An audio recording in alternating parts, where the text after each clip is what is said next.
into it right now. Grand finals here at Lightning Volume 3 in Eindhoven. Supahsemmie versus S1.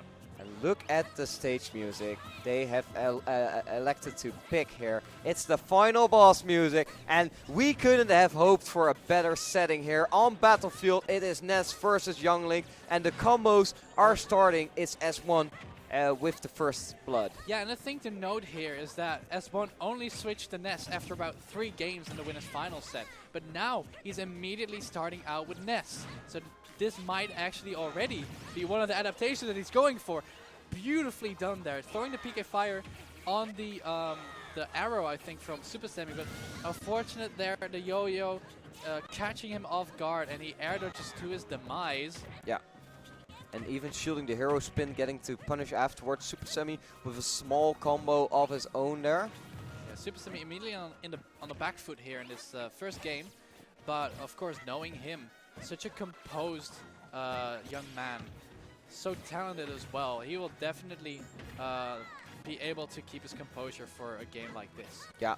And the pressure is still on for S1. Despite being a stock up, Supahsemmie hasn't been letting up and stays in the face of S1. And this is pretty much the tail of this matchup. We've seen this before in winners finals.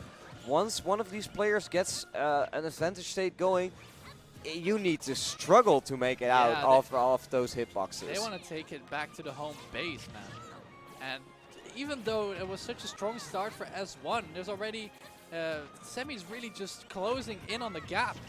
Mm-hmm. And this is actually something we've been seeing throughout the entirety of this top 8, I feel like. With very early stocks being taken and then immediately being, how do you say that, traded back and forth. Yeah. It really goes to show that these players don't let up in their aggression. Whenever S1 gets a single hit, or whenever S1 got a single hit on the first stock, Supahsemmie lost his stock. Ooh. And now you see the reverse. Supahsemmie got a single hit all the way back for 1 minute and hasn't let up ever since. Yeah, so 90% 100 on Semmie now. Still very doable, of course, but he's gonna have to get this very strong string. But S1 taking basically almost every single ledge option there and getting him with the up smash or charge. Yeah, the yo-yo coming in clutch right there. Supahsemmie has to make some work happen here before being able to start on this comeback. Up throw to up air is a great start, but it's not going to be enough. He needs to get way more. Yeah, it's a very good bread and butter, but what Semmie really wants to find here is a weak hit nair into a down tilt. Something like that will definitely do the trick for him in making this comeback. S1 trying to make something happen here with those jabs, with getting Semmie off stage, but Semmie always seems to choose the right option to get back on the stage here. Back air to forward tilt. Getting these little strings here and there. Down tilt instantly up B, beautiful kill confirm, and he evens up the stock count. And this is where it starts to get scary for both Semmie and S1. In the back of their heads, they're thinking, what if the opponent starts making a comeback right here? Because we've seen that from both sides. The 130%. Yo, the Tims? The Tims. The forward tilt? The forward tilt. Yeah. Yeah, that's one of Ness's most, how do you say that? Rarely seen moves, I would say. That F tilt killing. Yeah, and we've seen that before with like Greninja. The F tilt, it's such a rare move to see, but it's so good in those kind of situations because it lasts just that little bit longer. It has just that little bit of extra range, and it's fast enough that you can still do it on a reaction. Exactly, and even when it's it has so little ending lag that you can dash back and still keep your corner pressure going. Yeah, it's just really using those kinds of rarely seen moves is definitely a sign of character specialists, of people who truly know the character in and out.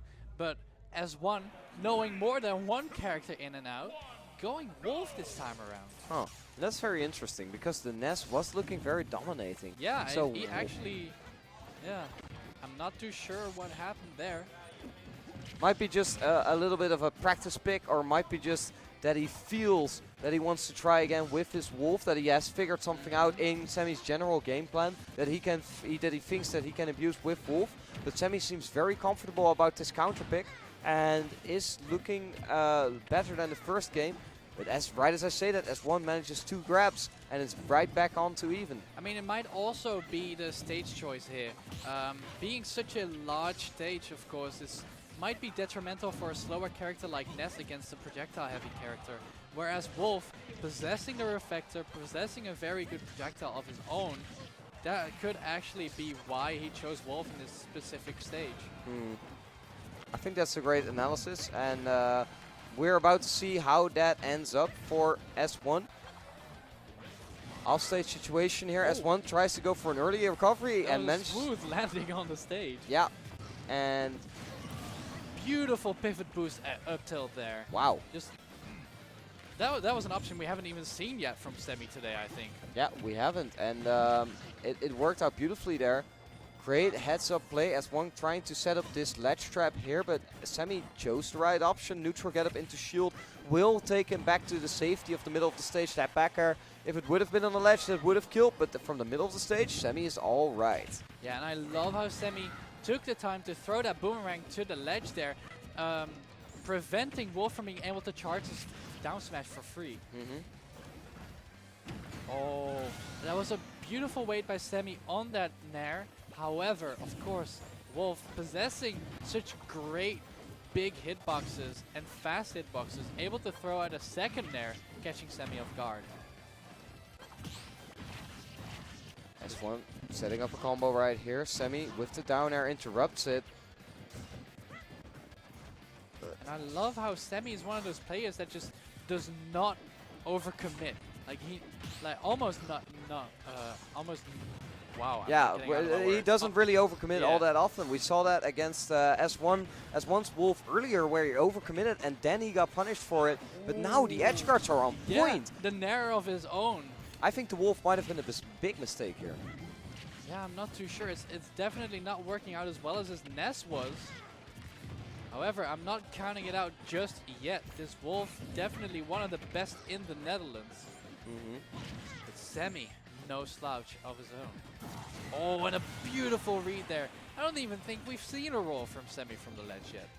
No, we haven't. But still sniffing it out, and S1 catching a very early stock with that. However, he will definitely have to get some more plays, some more strong plays here in order to take the second game. Z-drop bomb. Great play. The boomerang to interrupt the Wolf flash. And Semi is in a 141% lead right now. Can S1 make something happen? And what exactly does he need right here to make it happen? Because you can't do anything about that. We've seen that in the first set as well. The winner's final finisher there. The fair into the down smash. Beautiful confirmed by Semi. And that's 1-1. And now the big question is roaring inside all of our minds. Are we still going to see the Wolf? Or is it going to be back to the Ness? And it's back to the Ness again. Not a big surprise there. Honestly, as we said already, his Ness was clearly working out better than his Wolf. So, yeah, not too surprised there. No. I still think with the Wolf, he put up a very good fight. Oh, yeah. But as it turns out, the Ness is just that much better for S1 in this matchup. And let's see what Battlefield will bring for us in game number 3 here. We saw this stage in the first game as well. And this time, it's Supahsemmie who comes out swinging. Yeah, so actually a thing about Battlefield that's pretty funny is that, those up airs were clean. So S1, during the Smash 4, his Ness would be like an entirely different character on Battlefield. His movement will be absolutely absurd.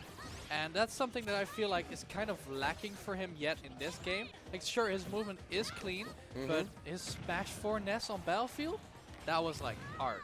It was something else. Right, and well, S1 is putting on a show, but I wouldn't necessarily call it art just yet. But maybe, just maybe, this is the game where he starts to show it. And walk the dog on him. Ooh, beautiful spacing on the up B by Semi there. Not getting caught by that annoying little toy. And this is a very even game. Neither of these characters want to overcommit, but a very good call out with the sliding up air there. Yeah. And Supahsemmie takes a lead against S1's Ness. That's the first time we've seen him take a lead against S1's Ness in this set, and maybe even in the previous set. But it's looking good here, and Semmie has been changing up things in his aerial movement, in the spacing of his aerials, and it's been working out great against S1. Yeah, the PK Thunder interrupting the bomb right there. And actually, what's so interesting is that, as you commented, like in the first set, I think that we commentated for Semmie, his beautiful play there.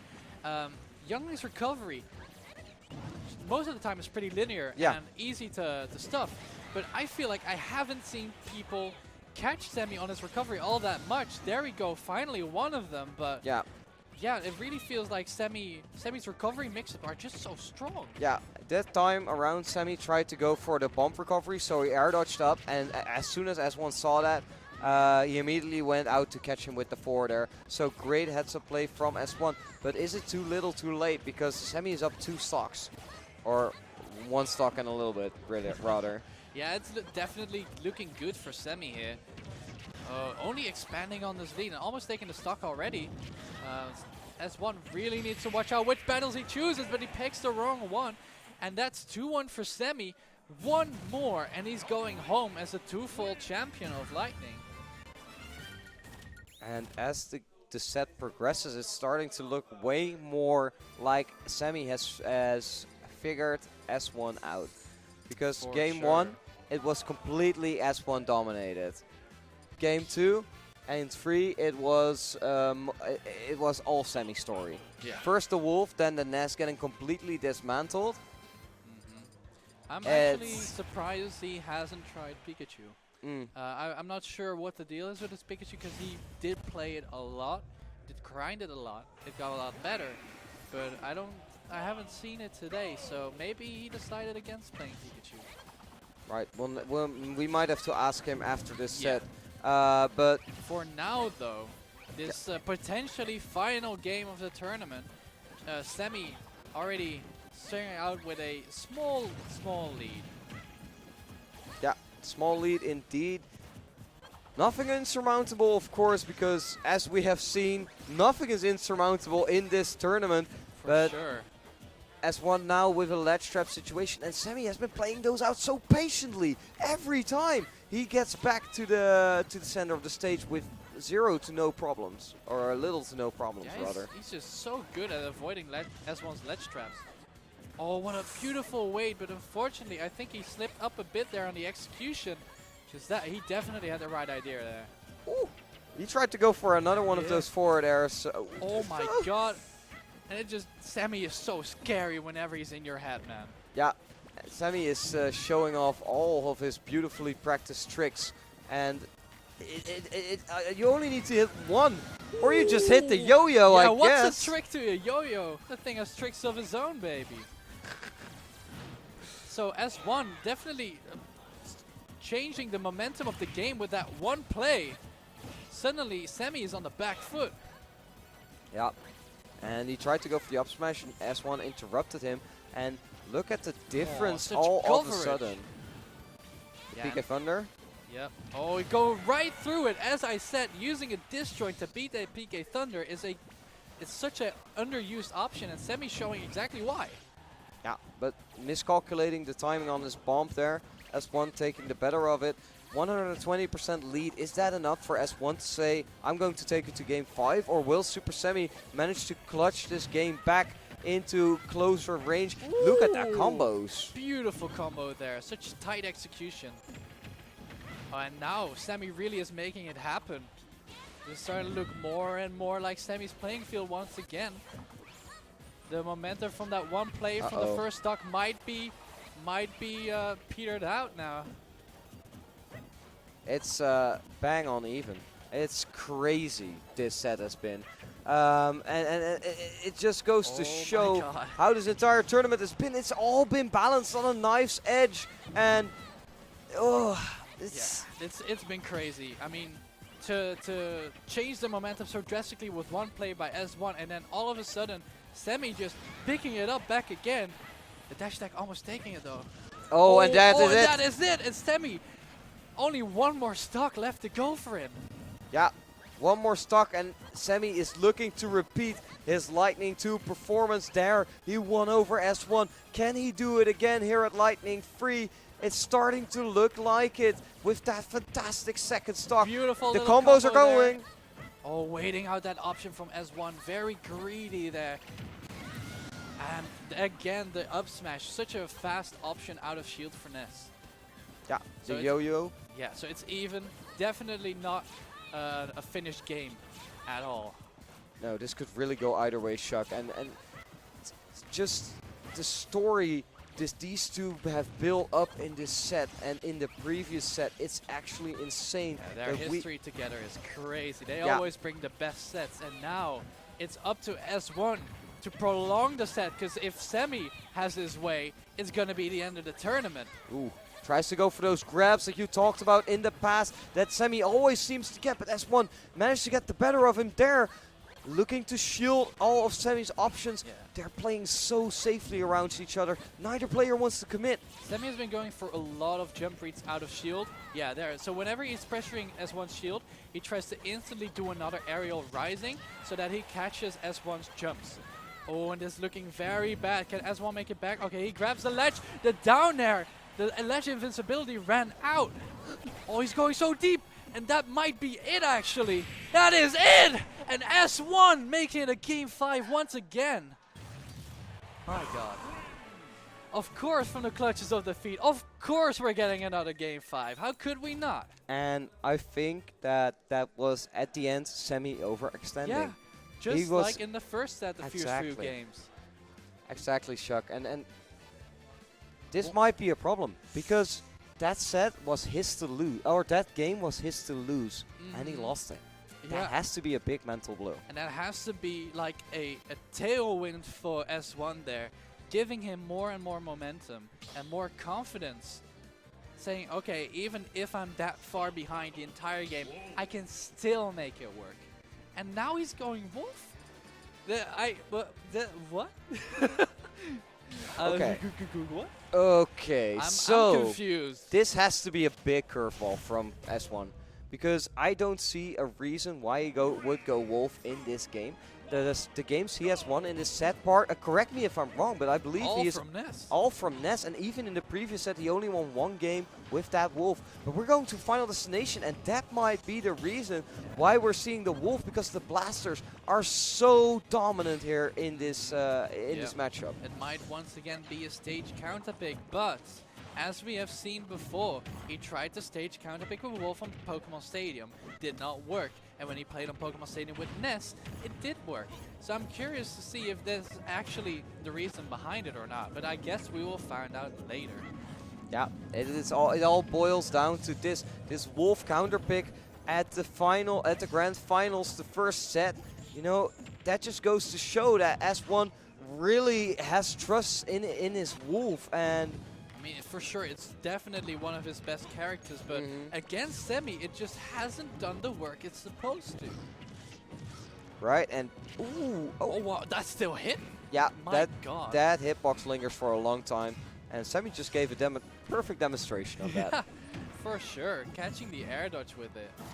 Oh, but a beautiful call out there, and a down smash taking that stock from Supahsemmie. Actually, the Wolf might be doing its job now. Yeah, the early kills are definitely helping him out. Tries to get some kind of ledge trap going. The Nair will finally do it. S1 choosing the wrong option there, and Semi just sniffing it out with that Nair. Patient play from both sides on their fresh stocks. Ooh. Oh, the parry footstool combos. That's something that Semi has actually been labbing. Especially with that bomb in hand, they can be very deadly. But seeing as how they're so situational, it's very difficult to land them, of course. Beautiful little combo by S1 there. Making sure that he doesn't trail behind too far. But Yeah. Semi looking strong on the second stock. He is trailing behind indeed. Semi has had the momentum in most of the game, but here's the thing: S1 has been killing very early, and ooh, Oh my god, he's is reversing that it. He's reversing. An eye for an eye? No! S1 surviving. Yeah, but a quick answer from Semi. Can he finish this stock off? Yes, he can. Does. It's last stock. Game 5. Will this be the end of the tournament, or will we see another set? It all comes down to these final few minutes. Yeah, if Semi has something to say about it, he wants to end it There right won't here. be minutes, And it he won't be is seconds. showing it. S1 has no jump. He needs to get back to the stage. Gets back to the ledge. Semi still in control. Gets him off stage once again. Not letting up one bit. And that is it. Semi takes it. An unfortunate way to end, but still such a